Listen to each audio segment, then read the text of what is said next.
Vulnerability sucks. There's a piece of vulnerability that I absolutely hate and despise, and I have for all of my life, simply because vulnerability is this exposure. It's like the ripping open of the chest cavity and saying, "This is my heart, don't hurt it and abuse it."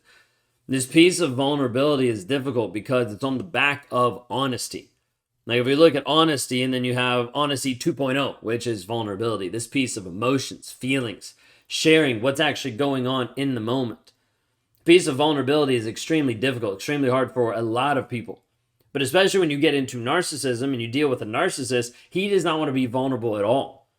In fact, vulnerability typically stops surface level, stops like inches deep into the relationship and doesn't go any further. Instead, the conversation has to revolve around you, around other things, around anything else, but not vulnerable about what's actually going on inside. You see, internally, it's one of the hardest things for a person to work through. You or the narcissist, doesn't matter. You're a human. Vulnerability is extremely hard for a lot of people. We live in a society that doesn't want to be vulnerable. We live in a society that has grown up teaching people not to be vulnerable.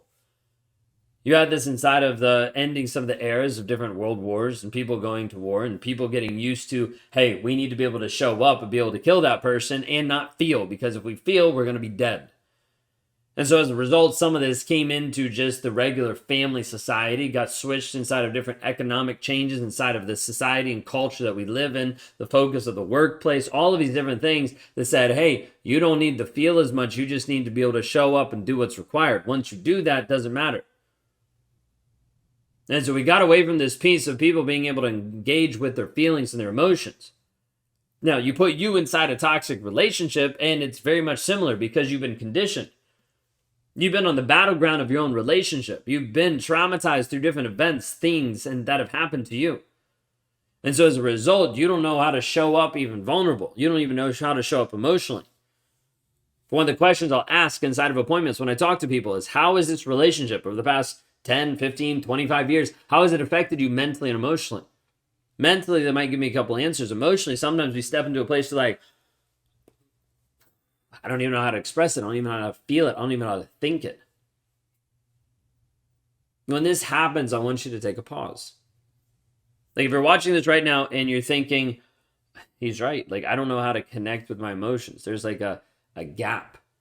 There's like a disconnect at times. Sometimes we'll call this emotional constipation. You've had so much stuff put on you that you just emotionally have to continue to compartmentalize and put it inside yourself. And there's no outlet for you to be able to work through it. There's no way for you to process your emotions. There's no way that you deal with it in a vulnerable way. Simply put, because you can't share it with him, you can't talk about it with him, he's going to only abuse you more, belittle you more, put you down more. So this piece of vulnerability for you is not easy either. So we'll see it on both sides. It's not just the narcissist that is unwilling to be vulnerable. Also you that struggles being vulnerable because, well, just face it, it hasn't been safe to be vulnerable. Being vulnerable has been getting ready to jump off a cliff to certain death, because you know if you're vulnerable, how he's going to attack and how he's going to come after you. Vulnerability is this piece that it's difficult because dealing with and touching with this piece of emotions is one of the hardest things. So when we teach people how to be able to work through emotions, how to even be able to identify them, we'll start off with simple things like feeling wheels and emotion wheels. And what emotions are you experiencing right now? And we'll be like, hey, here's a feeling wheel. What resonates? Oh, this word, this word, this word. We start to actually paint a picture. Because until we paint a picture, you're walking through life just in a black and white version, and you're not really sure what's right, what's wrong, what's up, what's down. You're just confused on the landscape and the color of life. But when you start to be able to bring in different emotions and feelings into it, you start to have a more vibrant life because you see the good, the bad, the happy, the sad, all the different pieces that contrast, that produce life, that produce a vibrancy and abundance of you actually showing up for you.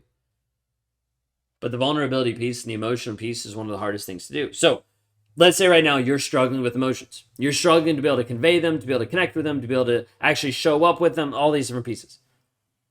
Now, I want you to take a pause just as you're listening to this video. I'll talk you through it, and then I want you to pause the video, and then you can come back. But this piece of being able to engage the emotions. Let's say you're trying to consider or think of a specific thing. As you're sitting there, I want you to close your eyes. Just go ahead and close your eyes. Don't pause the audio yet. Just close your eyes. Once you close your eyes, we're going to take a couple deep breaths together. Go ahead and breathe in and release. And breathe in and release. And breathe in and release. I want you to bring yourself in your mind's eye back to that situation that you're trying to remember. The moment in time when he called you this, the moment in time that he berated you, the moment in time he belittled you, whatever it might be that you're trying to connect with these emotions. As you sit there with your eyes closed, I want you to take both hands and just crisscross them, just across your chest, across your heart. Sit with it and feel. Like feel in the moment like what it actually was. You can pause the audio, the video, and you can continue this.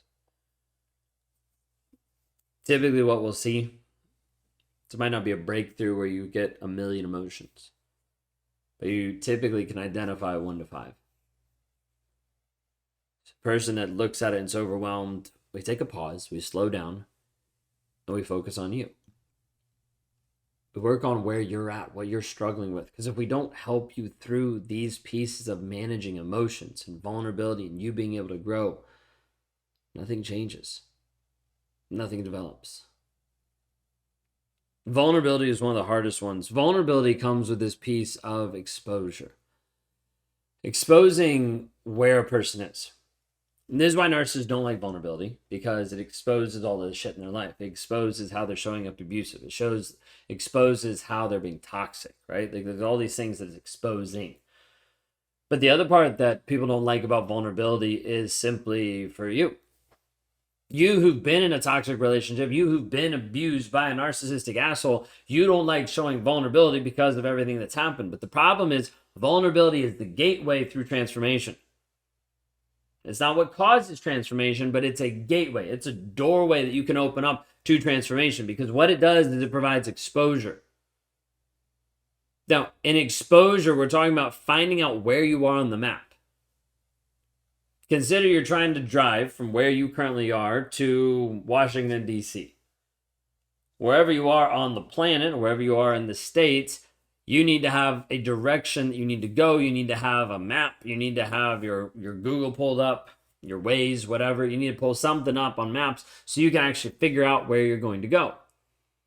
Now, if you get to a place where your phone dies and you get lost, you're now trying to figure out where you are. And even though you know the end destination is, I want this. I want to get to Washington, D.C. I want to be healed. Even though you know the end destination, you're unsure how to actually make the first move simply because you no longer know where you are. This is what a toxic relationship does to you. It takes away your identity. It strips you of who you are, and you're no longer sure, who am I? What's going on? I know what I want, but I have no clue how to get there. That's okay. Because that's what we deal with every single day.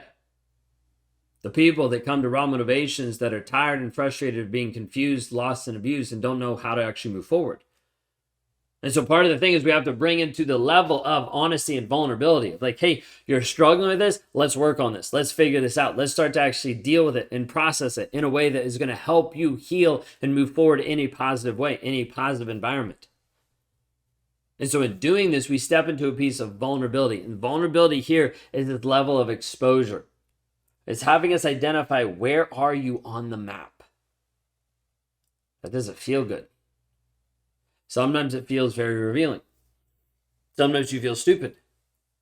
Because you're like, it's been 20 years. I should know this better. I should know this by now that he doesn't love me. He's shown up the exact same way for 20 years. Like, why can't I get this through my head? Why am I so stupid, right? Like, there's all these pieces that are going to beat you up.